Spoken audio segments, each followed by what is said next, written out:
Lift Events and Experiences, known for Canada's #1 cannabis conference and trade shows, is hosting a full slate of events in 2023 and expanding into the U.S., and you're invited.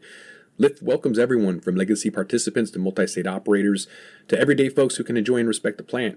So join us in lifting the cannabis industry together, January 12th through the 14th in Vancouver, then in Toronto in June and San Francisco in August. Visit liftevents.com for details. That's liftevents.com. It's only entertainment.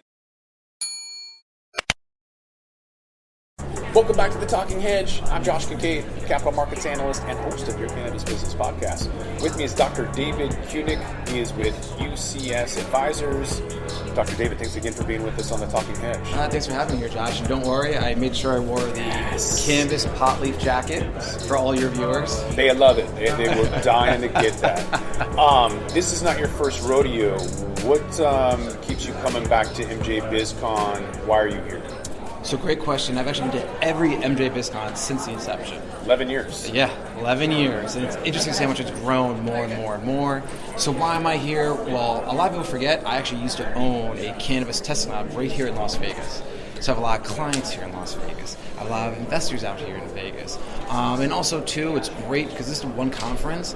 No matter where you are in the United States, people come to me. Mm-hmm. You know, and also my clients, I have a few clients here from Germany, from London, from Canada. For some reason, everyone wants to come to Vegas. And that's the main reason why I'm here. And also, too, it's really interesting to see what's up and coming. And you and I have both been in this industry for quite some time. It's also interesting to see what companies that said they were going to be here the next 10 to 20 years, and now 3-4 years later, they're nowhere to be found. So it's really interesting to see how this industry is condensing a little bit, and you're really seeing who's really going to rise to the top. How do you make the most of it? It's 2 floors, it's 35,000 people, it's over 1,200 booths. How do you get around and make the most of your time? What's your secret? So my secret is this, like we tell all our clients, our #1 green nugget is failure to plan is planning to fail. So we do our recon work starting almost 4 to 5 weeks in advance on which booths we want to go check out. We reach out to those vendors ahead of time, figure out what the best time for us to meet with them. And here's a little secret. When you come out here to Vegas, most people leave Thursday night or Friday morning. No, you want to stay till Saturday morning. Because this year the show ends at 3 o'clock on Friday, which I'm not personally too happy with, but I got meetings lined up from 11 a.m. on Friday to 5 p.m. on Friday. Because people want to stay here and they'll get more of that one-to-one attention. The other thing is, too, we always tell people also is that you can't go to every networking event. You know, and something where, are you here to prospect, looking for business, or are you here to network? And when you really get that right in that right mindset, that's when you get the most out of this.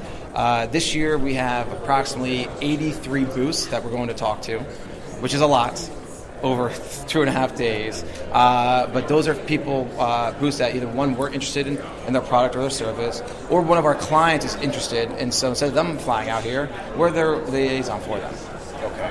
Did I see on LinkedIn or social media somewhere where you had mentioned you're drinking out of a fire hose since midterms when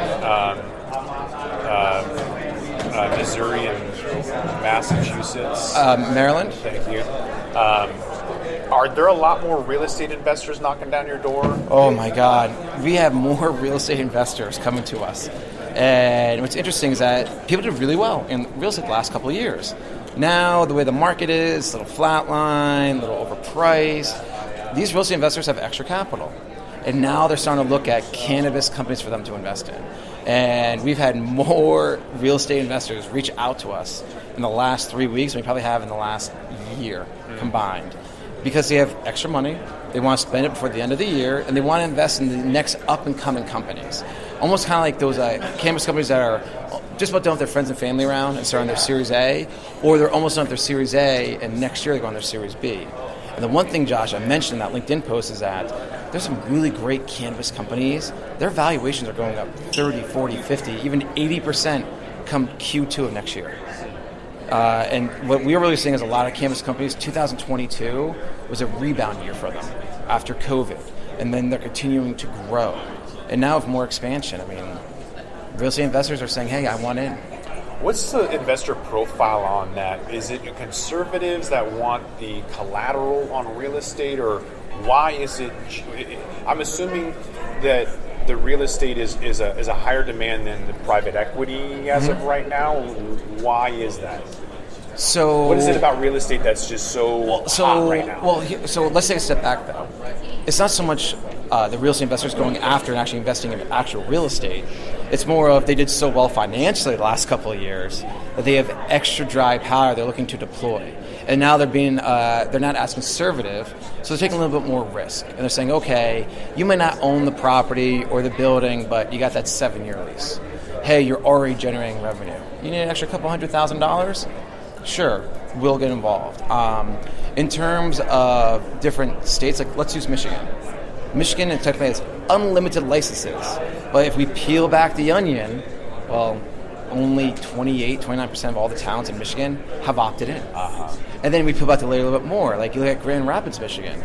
Technically the state's unlimited licenses, but Grand Rapids, Michigan actually put a cap on how many licenses they'll give out. And that's where if you can find that real estate, and you have those investors that are investing in that real estate, that's attracting more real estate investors. So, and that's kind of where, and I know I'm giving you a long-winded answer, but this is where we're seeing that huge influx of real estate investors having extra money, where 2-3 years ago, they were very much risk-averse. They're like, hey, I want the collateral, I want a first lien, versus now they're saying, okay, I did really, really well the last couple of years. I'm willing to take a little bit more risk on my money now. Okay. What about the PE side with private equity? What's the investor makeup and demand, and where are they going after? Producers, processors, retailers, vertically integrated, East Coast, West Coast? Who's investing in private equity? What are they investing in? Okay, so great question. We're seeing a lot of middle-class Americans investing now in the private equity. And Forbes magazine came out with an article a month or two ago. The people under the age of 39 are at an all-time high for alternative investing, cannabis being one of them. Mainly what the investors are looking for is not plant touching or non-plant touching. It's one, what's your management team? Do they have any experience? Have they ever taken investor money before and paid back investors? Also, what's the 3 to 5 year plan for your company? You're just going to say, oh, I'm going to get acquired one day, because you and I both know that's a pipe dream a lot of times. So what we're really seeing is management team, what's your 3 to 5 year goal, and also, too, what's that potential return on investment? The one thing we're finding right now and is amazing in private equity deals, some private equity deals are starting to offer dividends within 24 months of the investments. You don't see that in private equity. And we're seeing a huge range of middle-class Americans with extra dry powder to invest, and they're looking to say, okay, when can I start getting my money back? And they're saying, you know what, if I can get dividend starting in less than 24 months, that's a pretty good deal. Now, the irony is, this year alone, we've received maybe 375 pitch decks so far. Yeah, there's less than 20 deals that we like. And so that's where you have to kind of put things in perspective, where you're going to go through a lot of BS to finally, like we'd say, finally finding that hidden gem, or that dirty diamond that just needs to be shined up a little bit. What's the average price per pound in those decks that you're seeing? Is there anything fun like the Philly who thinks that 7,000, or people in New York who still think they're going to get $9,000 at the wholesale level per pound? What all those pitch decks? What are some of those ranges you're seeing? So one we're seeing is that people are afraid to give different variances in their pitch deck. So it's like, okay, great. You're not selling us wholesale for the same number for the next 4 years. That's just not going to happen. What's your best case scenario? What's your average scenario? What's your worst case scenario? We're not seeing that.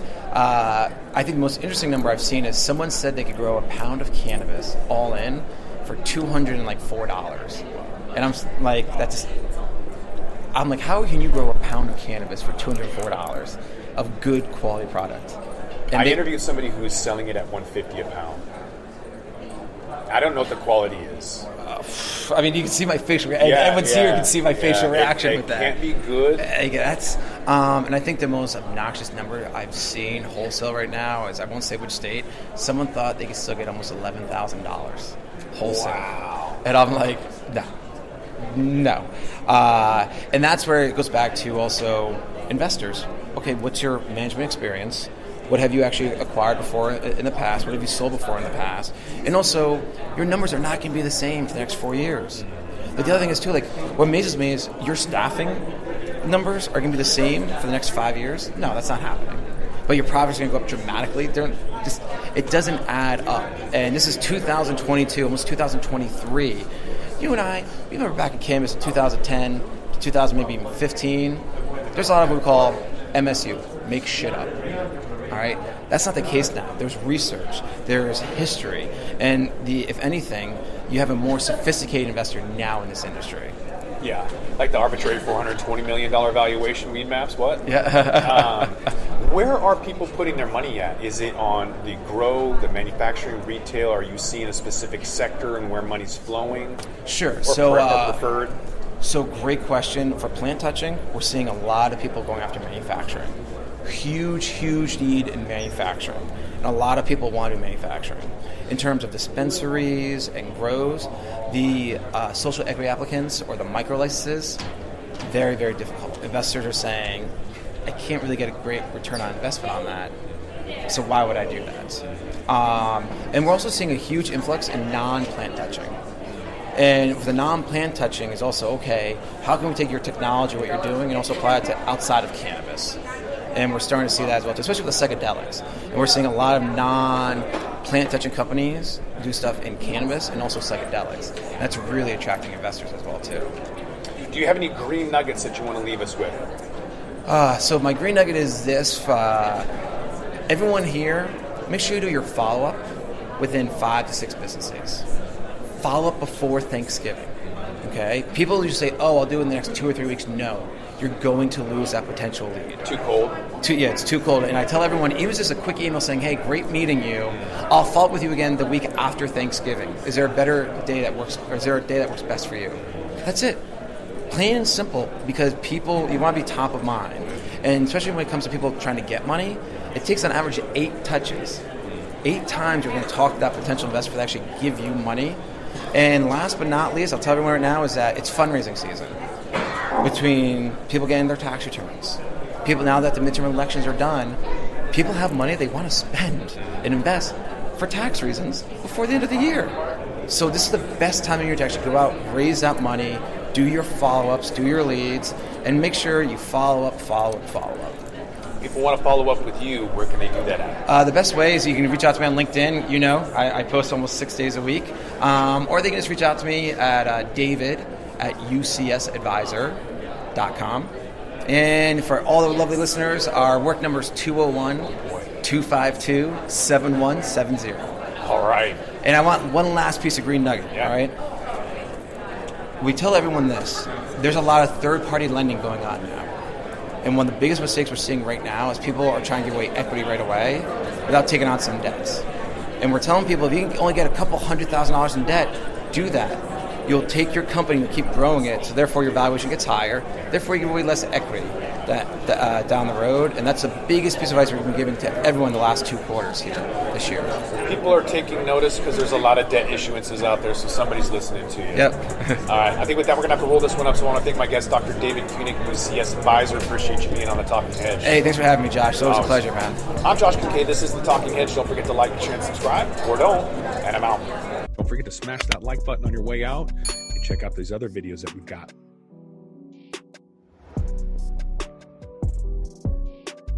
Thanks for listening to today's show. To check out more great cannabis podcasts, go to podconnects.com.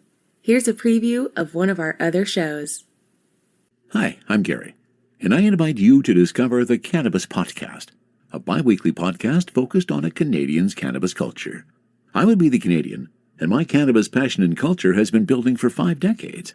I share that passion for this wonderful plant in every episode, through conversations with cannabis advocates and enthusiasts, stories about the ever-changing legal environment, and some hands-on testing of product in a segment I call Cultivar Corner. The Cannabis Podcast, a Canadian's cannabis culture, one toke at a time.